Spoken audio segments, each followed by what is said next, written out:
After this video, you will have 3 Macbeth keywords that will genuinely blow your teacher away. Make sure you write down the examples at the end of this video because that will take your essay from here to here. An amazing grade 9 word for Macbeth is peripeteia. Now, the definition of peripeteia is a change or reversal in circumstances, typically for something more negative.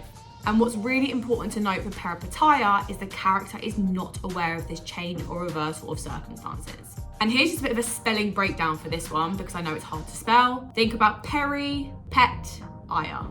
Now, this grade 9 word is going to impress your teacher. Anagnorisis.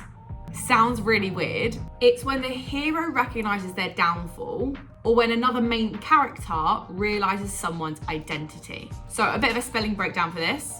Anagnorisis.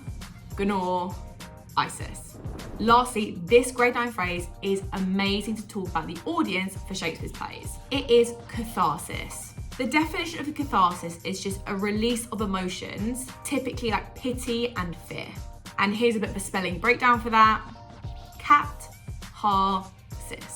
Now, let's go on to the examples for each because you need to know how to use them in a sentence and examples for them because that is what's actually going to boost your essay.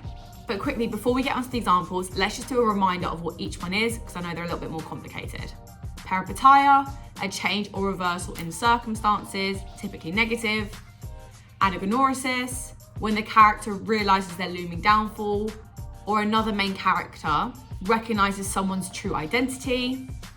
And catharsis is a release of emotions, typically pity and fear. Right, let's go into peripeteia. Example 1 of peripeteia in Macbeth is when Macbeth commits regicide. Now remember, regicide is killing of the king. And the reason this marks his peripeteia is because Macbeth does not realise that this is going to catalyse, so almost produce, his downfall. From the moment he commits regicide, killing of the king, it causes his downfall. Everything starts going downhill from that point. He starts with the hallucinations. He goes on this murderous rampage. So that could mark his peripeteia. A second example of peripeteia could be when Fleance escapes from the murder. Now remember, Fleance is Banquo's son. Banquo is like Macbeth's bestie. And Banquo gets killed by murderers sent by Macbeth. But the murderers are meant to kill Fleance, Banquo's son, and Banquo, but Fleance escapes. So we can actually see it again. This might mark Macbeth's peripeteia because this is the one instance that he has tried to do something calculated and it hasn't gone in his favour. When he wanted to commit regicide and kill the king and be king, he was successful at doing that. But this is the one thing that he did, the one action he committed, he wasn't successful in fulfilling it. So again, that could mark his peripeteia, that change or reversal in circumstance. Here's how to use it in a sentence. The peripeteia occurs when Macbeth commits regicide, as this causes chaos to ensue from that point onwards. Now, the second example is for anagnorisis. Now, this one I think a lot of students will struggle with, so make sure you write this down. The first example of anagnorisis is when Lady Macbeth commits suicide and then Barnum Wood starts charging towards him. So remember, Barnum Woods is when Macduff and Malcolm have got trees. They've got like kind of trees, they're cut with all the different soldiers and then marching towards Macbeth's castle, and Barnum Woods is therefore moving, which then links to the witches' prophecies they gave him in Act 4, that only Macbeth needs to worry when Barnum Woods starts to charge. And this could mark his anagnorisis because at that point, Macbeth realised he's been deceived by the witches' prophecies and that his downfall is looming. And in terms of Macbeth Act 5, we've got some amazing analysis on the Lightup Hub if you want to check it out. I'll link some free lessons in the description below so you can get all that grade 9 analysis for free. Another example of Macbeth's anagnorisis is when Macduff reveals that he was not born from a woman. Now remember, it's really important to actually understand the plot for this so you can actually link it to how it's his anagnorisis.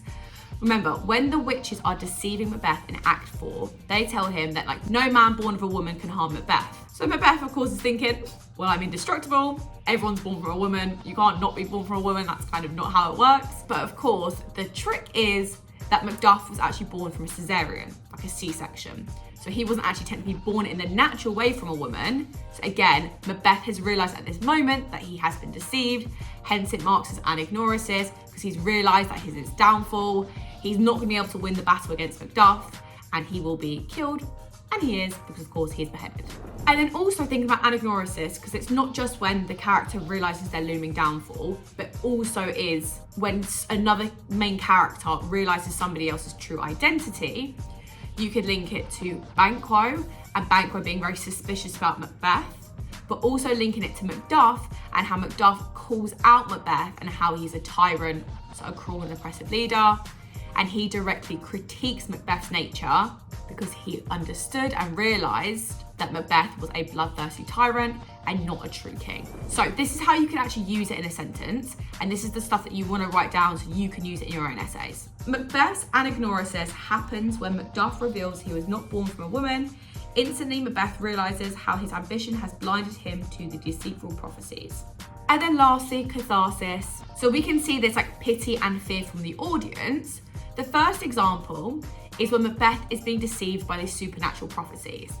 We can almost feel as an audience this sense of pity, so we almost feel a bit sorry for him because Macbeth is being blinded by these supernatural powers, and therefore he's being deceived by the prophecies and commits regicide and goes on this tyrannical rampage, the tyrannical, cruel and oppressive leader, which leads to his downfall. Another example of when catharsis can be produced in the audience is when Macbeth commits regicide. Now this would be where they would be fearful of Macbeth. Remember, regicide, killing of the king. They would be fearful of Macbeth because, of course, thinking about the Jacobean time, the king was at the top of the social hierarchy.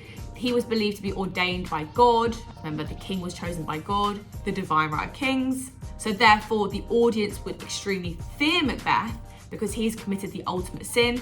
By killing the king, he's basically killing and going against God. Here's how you can use it in a sentence. Macbeth's character elicits, so produces, catharsis in the audience as they simultaneously fear his bloodthirsty violence while pitying how malleable and easily manipulative he is. So to summarise, Peripeteia, a change or reversal in circumstances or fortune. Anagnorisis, when the character realises their looming downfall or another main character realises somebody else's true identity.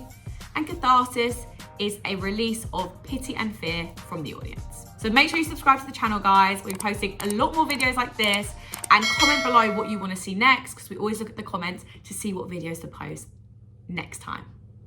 See you later. Bye.